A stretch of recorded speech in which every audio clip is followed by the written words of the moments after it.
Logos quiz മാസ്റ്ററിലേക്ക് സ്വാഗതം. യോഹന്നാന്റെ സുവിശേഷം 3-ാം അധ്യായത്തിലെ ചോദ്യങ്ങളാണ് ഇപ്രാവശ്യം. ഒന്നാമത്തെ ചോദ്യം, നിക്കോദെമോസ് ആരായിരുന്നു? ഉത്തരം, ഫരിസേയരിൽപ്പെട്ട ഒരു യഹൂദ പ്രമാണിയായിരുന്നു. അടുത്ത ചോദ്യം, നിക്കോദെമോസ് യേശുവിനെ എങ്ങനെയാണ് അഭിസംബോധന ചെയ്തത്? ഉത്തരം, റബ്ബി. അടുത്തത്, എപ്പോഴാണ് നിക്കോദെമോസ് യേശുവിന്റെ അടുത്ത് വന്നത്? ഉത്തരം, രാത്രി. അടുത്ത ചോദ്യം, റബ്ബി, അങ്ങ് ദൈവത്തിൽ നിന്ന് വന്ന ഒരു ഡാഷ് ആണെന്ന് ഞങ്ങൾ അറിയുന്നു, പൂരിപ്പിക്കുക. ഉത്തരം, ഒരു ഗുരുവാണെന്ന്. അടുത്ത ചോദ്യം, ഡാഷ് കൂടെയില്ലെങ്കിൽ ഒരുവനും നീ ചെയ്യുന്ന ഈ അടയാളങ്ങൾ പ്രവർത്തിക്കാൻ കഴിയുകയില്ല. ഉത്തരം, ദൈവം. അടുത്ത ചോദ്യം, യേശു പറഞ്ഞു, സത്യം സത്യമായി ഞാൻ നിന്നോട് പറയുന്നു, വീണ്ടും ജനിക്കുന്നില്ലെങ്കിൽ ഒരുവന് ദൈവരാജ്യം കാണാൻ കഴിയുകയില്ല. അധ്യായം, വാക്യം പറയുക. ഉത്തരം, യോഹന്നാൻ 3:3. അടുത്ത ചോദ്യം, യോഹന്നാൻ 3:4 നിക്കോദെമോസ് യേശുവിനോട് എത്ര ചോദ്യങ്ങൾ ചോദിക്കുന്നുണ്ട്?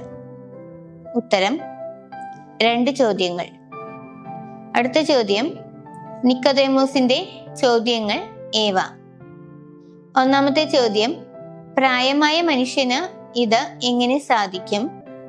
രണ്ടാമത്തെ ചോദ്യം, അമ്മയുടെ ഉദരത്തിൽ വീണ്ടും പ്രവേശിച്ച് അവന് ജനിക്കുവാൻ കഴിയുമോ? അടുത്ത ചോദ്യം, വീണ്ടും ജനനത്തെക്കുറിച്ചുള്ള നിക്കോദെമോസിന്റെ സംശയത്തിന് യേശു പ്രതിവചിച്ചത് എന്ത്?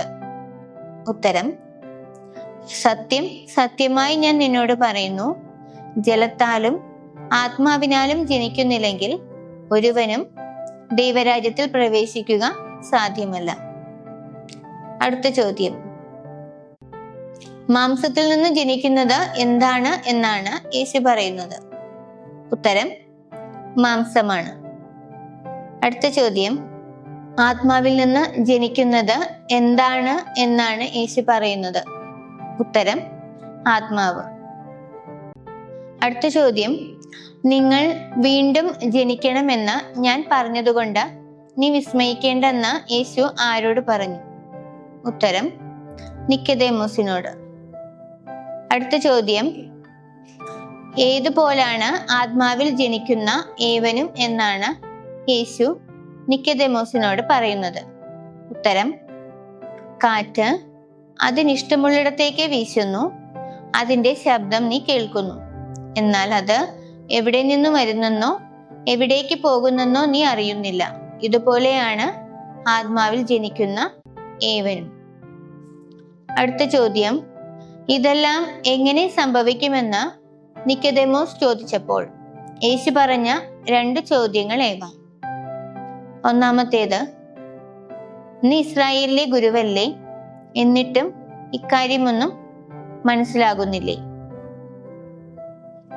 അടുത്ത ചോദ്യം, എന്തു ചെയ്തിട്ടും ഞങ്ങളുടെ സാക്ഷ്യം നിങ്ങൾ സ്വീകരിക്കുന്നില്ല, എന്താണ് യോഹന്നാൻ 3:11 യേശു പറയുന്നത്?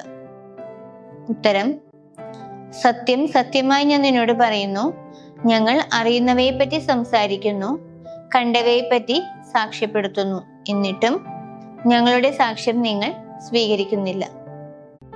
അടുത്ത ചോദ്യം, ഭൗമിക കാര്യങ്ങളെപ്പറ്റി ഞാൻ പറഞ്ഞത് നിങ്ങൾ വിശ്വസിക്കുന്നില്ലെങ്കിൽ എന്തു കാര്യങ്ങൾ നിങ്ങൾ എങ്ങനെ വിശ്വസിക്കുമെന്നാണ് യേശു ചോദിക്കുന്നത്? ഉത്തരം, സ്വർഗീയ കാര്യങ്ങൾ പറഞ്ഞാൽ എങ്ങനെ വിശ്വസിക്കും?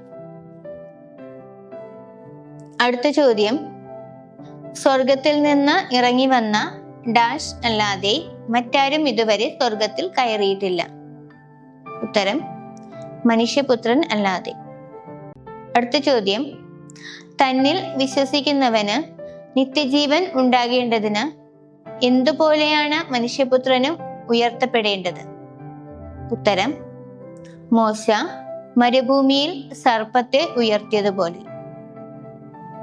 അടുത്ത ചോദ്യം, എന്തെന്നാൽ അവനിൽ വിശ്വസിക്കുന്ന ഏവനും നശിച്ചു പോകാതെ നിത്യജീവൻ പ്രാപിക്കുന്നതിനു വേണ്ടി തന്റെ ഏകജാതനെ നൽകാൻ തക്കവിധം ദൈവം ലോകത്തെ അത്രമാത്രം സ്നേഹിച്ചു. അധ്യായം വാക്യം പറയുക. ഉത്തരം യോഹന്നാൻ 3:16. അടുത്ത ചോദ്യം, ദൈവം തന്റെ പുത്രനെ ലോകത്തിലേക്ക് അയച്ചത് ലോകത്തെ ശിക്ഷയ്ക്ക് വിധിക്കാനല്ല, പിന്നെ എന്തിനാണ്? ഉത്തരം പ്രത്യുത അവൻ വഴി ലോകം രക്ഷ പ്രാപിക്കാനാണ്.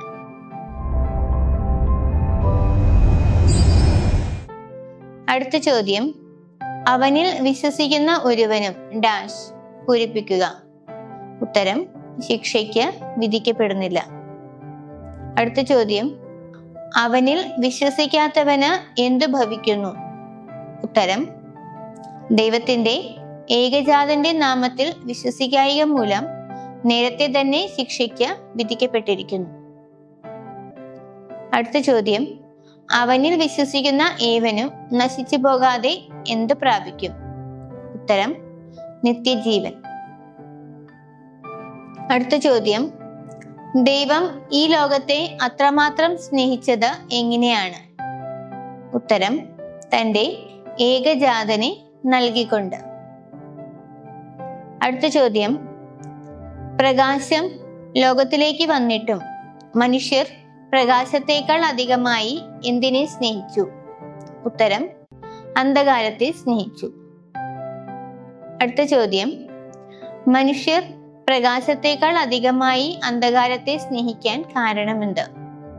ഉത്തരം കാരണം അവരുടെ പ്രവൃത്തികൾ തിന്മ നിറഞ്ഞതായിരുന്നു. അടുത്ത ചോദ്യം, തിന്മ പ്രവർത്തിക്കുന്നവൻ ഡാഷിനെ വെറുക്കുന്നു. പൂരിപ്പിക്കുക. ഉത്തരം പ്രകാശത്തെ. അടുത്ത ചോദ്യം, തിന്മ പ്രവർത്തിക്കുന്നവൻ വെളിച്ചത്ത് വരാത്തത് എന്തുകൊണ്ട്? ഉത്തരം അവന്റെ പ്രവൃത്തികൾ വെളിപ്പെടാതിരിക്കുന്നതിന്.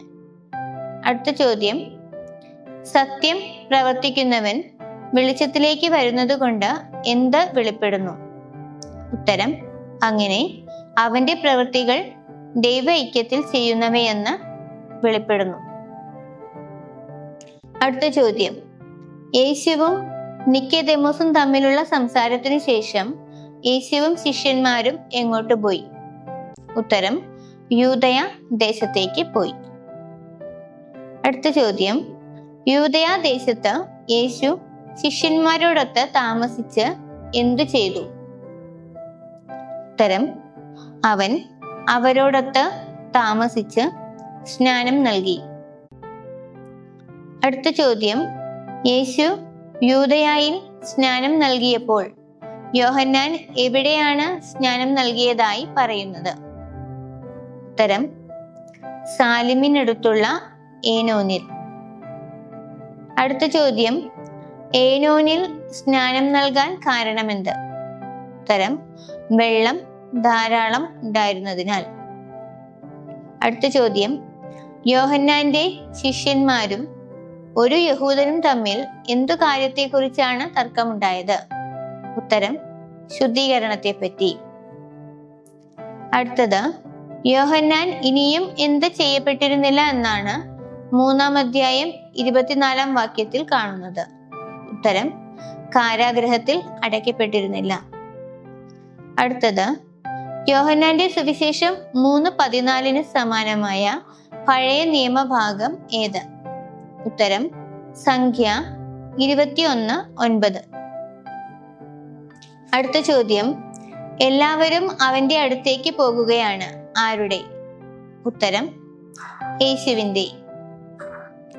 അടുത്ത ചോദ്യം, ഗുരു, ജോർദാന്റെ അക്കരെ നിന്നോടുകൂടി ഉണ്ടായിരുന്നവൻ നീ ആരെപ്പറ്റി സാക്ഷ്യപ്പെടുത്തിയോ അവൻ ഇതാ ഇവിടെ സ്നാനം നൽകുന്നു. ആര് ആരോട് പറയുന്നു? ആരെപ്പറ്റി? അടുത്ത ചോദ്യം, ഉത്തരം യോഹന്നാന്റെ ശിഷ്യന്മാർ യോഹന്നാനോട് യേശുവിനെ പറ്റി. അടുത്ത ചോദ്യം, യേശു സ്നാനം നൽകുന്നതായി ശിഷ്യന്മാർ യോഹന്നാനോട് പറഞ്ഞപ്പോൾ യോഹന്നാൻ എങ്ങനെ പ്രതിവചിച്ചു? ഉത്തരം സ്വർഗത്തിൽ നിന്ന് നൽകപ്പെടുന്നില്ലെങ്കിൽ ആർക്കും ഒന്നും സ്വീകരിക്കാൻ സാധിക്കുകയില്ല. അടുത്ത ചോദ്യം, താൻ ആരെന്നാണ് യോഹന്നാൻ ശിഷ്യന്മാരോട് പറയുന്നത്? ഉത്തരം, ഞാൻ ക്രിസ്തുവല്ല, പ്രത്യുത അവന് മുൻപേ അയക്കപ്പെട്ടവനാണ്.